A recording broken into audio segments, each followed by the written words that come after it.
किया हुआ। जब एक पिता ने रात्रि 3 बजे अपनी 9 माह की बच्ची को जगन्नाथ मंदिर में छोड़ दिया और फिर भगवान ने जो चमत्कार दिखाया उसे देखकर आपके पैरों तले जमीन खिसक जाएगी। इस घटना की शुरुआत करने से पहले भगवान जगन्नाथ के सच्चे भक्त वीडियो को लाइक करें और कमेंट बॉक्स में जय जगन्नाथ जरूर लिखिएगा। इस घटना की शुरुआत होती है ओडिशा राज्य के संबलपुर शहर से। यहाँ कपिल राजोरा नामक एक व्यक्ति अपनी 9 माह की बच्ची के साथ रह रहे थे। 9 माह पूर्व बच्ची को जन्म देते देते इनकी पत्नी की मृत्यु हो गई थी और उसी के बाद से ये बहुत ज़्यादा परेशान रहने लगे थे। काम धंधा पूरी तरह से ठप पड़ चुका था और अब कपिल जी के लिए उस 9 माह की बच्ची का पालन पोषण भी बहुत भारी पड़ रहा था। लेकिन कपिल जी भगवान जगन्नाथ के बहुत बड़े भक्त थे। हर साल वे रथ यात्रा में जरूर शामिल होते थे और उसी साल भगवान जगन्नाथ की रथ यात्रा निकलने वाली थी। संबलपुर से पूरी शहर मात्र 341 किलोमीटर पड़ता है। जैसे तैसे अपने दोस्तों से पैसे उधार लेकर वो अपनी 9 माह की बच्ची के साथ भगवान जगन्नाथ के मंदिर के लिए रवाना हो गए। रथ यात्रा के एक दिन पहले उन्होंने अपनी बच्चे के साथ भगवान जगन्नाथ के बहुत अच्छी तरह से दर्शन किए और अगले दिन रथ यात्रा में भी शामिल हुए। लेकिन जब बात घर पहुंचने की थी तब उन्हें एक बात का एहसास हुआ कि उनकी जेब में तो फूटी कौड़ी भी नहीं है। वो इस बच्ची का पालन पोषण आखिर कैसे करेंगे। उन्हें एक बात पता थी कि भगवान जगन्नाथ के इस मंदिर में अन्न और धन की कोई कमी नहीं है। यहाँ की रसोई को दुनिया की सबसे बड़ी रसोई कहा जाता है क्योंकि यहाँ पर रोजाना तकरीबन 50,000 लोगों के लिए प्रसाद बनता है। और सबसे बड़ा चमत्कार तो यह है कि जैसे जैसे शाम होती है वैसे प्रसाद अपने आप ही खत्म हो जाता है। जिसके बाद रात्रि 3 बजे कपिल जी राजोरा ने मौका पाकर अपनी 9 माह की बच्ची को एक टोकरी में रखकर चुपचाप जगन्नाथ मंदिर के रसोई घर में छोड़ दिया। उन्हें विश्वास था कि भगवान की कृपा से इस बच्ची को सुबह जरूर कोई एक ऐसा व्यक्ति मिलेगा जो इसके सारे सपने पूरे करेगा और इसका अच्छी तरह से पालन पोषण भी करेगा। अपनी बच्ची को रात्रि 3 बजे वहां छोड़कर वे पुनः संबलपुर के लिए रवाना हो गए। दोस्तों कहते हैं बेटे का जन्म भाग्य से होता है लेकिन बेटियों का जन्म सौभाग्य से होता है। और इस पाप की सजा कपिल जी राजोरा को कुछ यूं मिली कि पूरी शहर से संबलपुर जाते समय अचानक उनकी गाड़ी का एक्सीडेंट हो गया। पूरी कार के परखच्चे उड़ गए। लेकिन भगवान जगन्नाथ की कृपा थी कि कपिल जी राजोरा की जान एकदम सुरक्षित थी।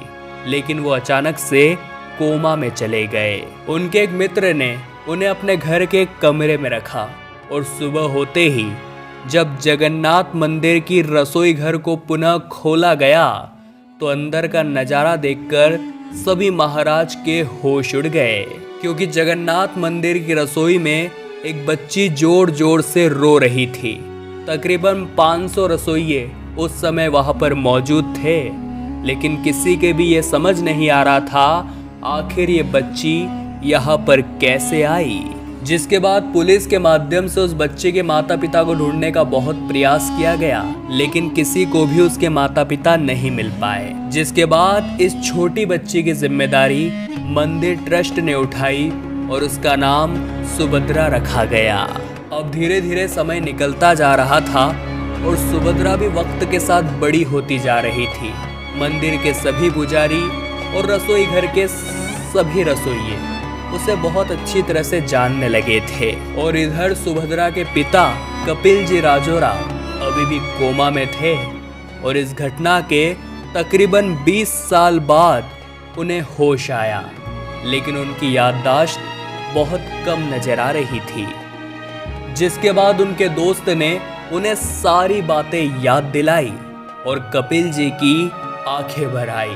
वो अपनी पुत्री को देखना चाहते थे लेकिन 20 साल हो चुके थे जगन्नाथ के बड़े मंदिर में आखिर वो कहाँ पर होगी, इस बात का किसी को अंदाजा नहीं था। लेकिन भगवान जगन्नाथ ने फिर कुछ ऐसी लीला रची, देखकर आप भी दांतों तले उंगलियां चबाने लगेंगे। कपिल जी को कहीं से खबर मिली कि 5 दिन बाद पुनः रथ यात्रा निकलने वाली है। उन्होंने समझ लिया कि यह भगवान जगन्नाथ का ही संकेत है, वो मुझे अपनी बेटी से पुनः मिलाना चाहते हैं। तो वे तुरंत ही जगन्नाथ मंदिर के लिए रवाना हो गए। वहां पहुंचकर उन्होंने भगवान जगन्नाथ के दर्शन किए, अपने पापों की उनसे क्षमा मांगी और प्रार्थना करी कि मेरी बेटी मुझे वापस मिल जाए। मंदिर में चारों ओर ढूंढने पर उन्हें कहीं भी अपनी बेटी नहीं मिली। वो अब 20 साल की हो चुकी थी और कपिल जी के पास उसका कोई फोटो भी नहीं था।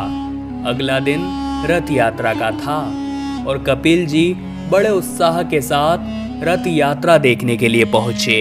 इसी रथ यात्रा के दौरान उनकी नजर एक लड़की पर पड़ी जो कि बहुत जोरों शोरों से रथ यात्रा की तैयारी कर रही थी।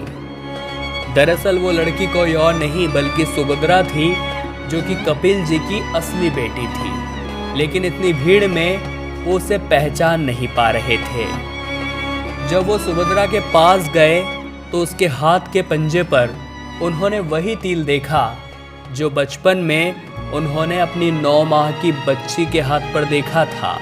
जिसके बाद वे समझ गए कि ये कोई और नहीं बल्कि मेरी बेटी ही है। जिसके बाद कपिल जी ने सुभद्रा को सारी सच्चाई बताई कि आखिर 9 माह की अवस्था में उन्होंने सुभद्रा को जगन्नाथ मंदिर के रसोई घर में क्यों छोड़ा था। पूरी सच्चाई को सुनने के बाद सुभद्रा का जो निर्णय था उसे समझकर आपके भी रोंगटे खड़े हो जाएंगे। उसने फैसला किया कि वो हमेशा इस मंदिर की बनकर ही रहेगी, क्योंकि जब 9 माह की अवस्था में उसके पिता ने उसका त्याग कर दिया था तब इसी मंदिर ने उसकी रक्षा करी थी। यहाँ के पुजारियों ने उसका पालन पोषण किया था, यहाँ के रसोइयों ने हर पल उसका ध्यान रखा था, तो अंततः वो उन्हें छोड़कर कैसे जा सकती है।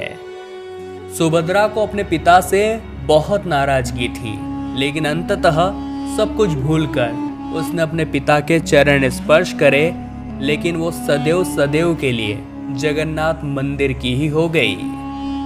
कपिल जी को अपनी गलती पर पछतावा था, लेकिन उन्हें इस बात का शुक्र था कि भगवान जगन्नाथ ने उनके भरोसे की लाज रखी, क्योंकि उन्हें विश्वास था कि अगली सुबह सुभद्रा को कोई ऐसा व्यक्ति जरूर मिलेगा जो इसके सपनों को पूरा करेगा और इसका अच्छी तरह से पालन पोषण भी करेगा।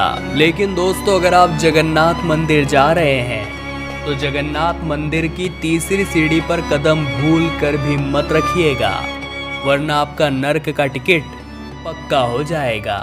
मान्यता है भगवान जगन्नाथ के दर्शन कर लोग पाप मुक्त होने लगे थे और ये देख करके भगवान जगन्नाथ के पास यमराज पहुँचे और कहा, भगवान आपने पाप से मुक्ति का बहुत सरल मार्ग बता दिया है।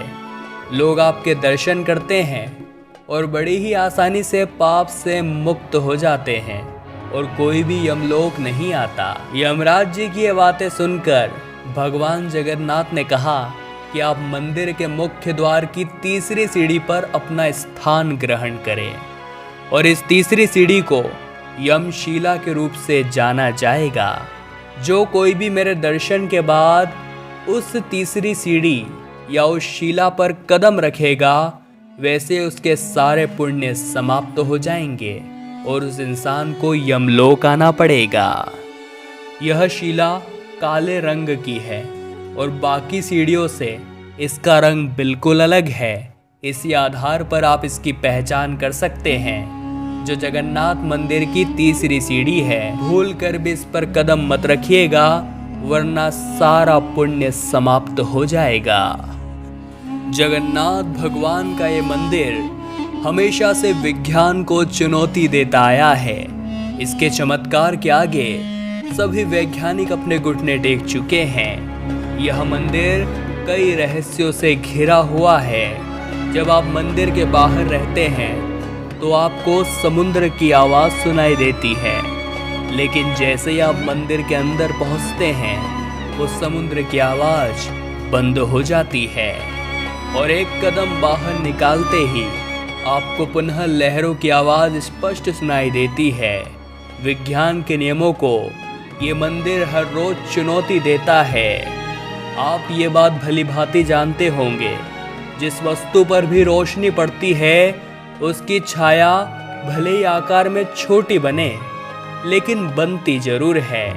लेकिन सृष्टि के पालनहार भगवान जगन्नाथ के इस मंदिर का ऊपरी हिस्सा विज्ञान के नियमों को भी चुनौती देता है, क्योंकि दिन के किसी भी समय में इसकी परछाई नहीं दिखाई देती, जो भगवान जगन्नाथ का बहुत बड़ा चमत्कार है।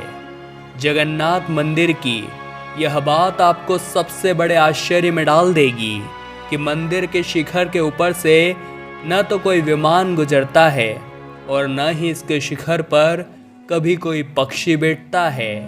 यहाँ का चमत्कार वास्तव में चौंकाने वाला है।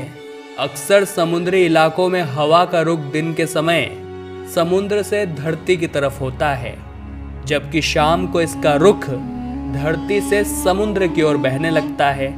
लेकिन यहाँ भगवान जगन्नाथ की माया इसे उल्टा कर देती है, यानी कि यहाँ पर भगवान जगन्नाथ के मंदिर पर जो झंडा हमें दिखाई देता है वो हवा के विपरीत दिशा में लहराता है। कई वैज्ञानिकों ने इसका शोध करने की कोशिश करी, लेकिन वो आज तक इस गुत्थी को सुलझा नहीं पाए हैं। भगवान जगन्नाथ की इन मूर्तियों को हर 12 साल में बदला जाता है। तीनों ही देव प्रतिमाएं काष्ठ की बनी हुई है। इन मूर्तियों को हर 12 साल बाद बदल जाने का विधान है। पवित्र वृक्ष की लकड़ियों से पुनः मूर्तियों की प्रतिकृति को तैयार किया जाता है और उन्हें एक बड़े आयोजन के साथ पुनः मंदिर के अंदर प्रतिष्ठित किया जाता है।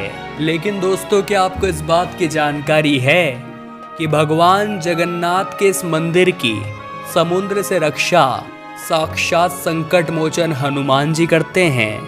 भगवान जब भी पृथ्वी पर अवतरित होते हैं तब देवता, नर, गंधर्व सभी की यही चाहत होती है कि उन्हें बस एक बार भगवान के दर्शन हो जाए। ऐसा ही हुआ जब भगवान जगन्नाथ की मूर्ति की स्थापना हुई। समुद्र के मन में भी भगवान के दर्शन करने की लालसा बढ़ी, इसलिए उसने कई बार मंदिर में प्रवेश किया। लेकिन जब भी समुद्र मंदिर में प्रवेश करता वहाँ बहुत ज़्यादा क्षति हो जाती, मंदिर कई जगह से नष्ट हो जाता और समुद्र ने यह गलती लगातार 3 बार करी। समुद्र ने जब कई बार मंदिर में प्रवेश करके क्षति पहुंचाई तो भक्तों ने भगवान जगन्नाथ से गुहार लगाई, क्योंकि समुद्र के चलते भक्तों का दर्शन कर पाना संभव नहीं हो रहा था। तब भगवान जगन्नाथ ने हनुमान जी महाराज को समुद्र को नियंत्रित करने के लिए नियुक्त किया और पवन सुत हनुमान जी महाराज को समुद्र के किनारे बांध दिया।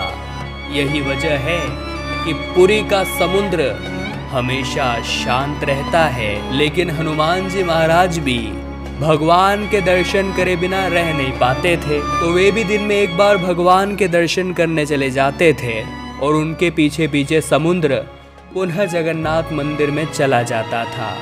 ऐसे में भगवान जगन्नाथ ने हनुमान जी की इस आदत से परेशान होकर उन्हें समुद्र के किनारे स्वर्ण बेड़ियों से बांध दिया।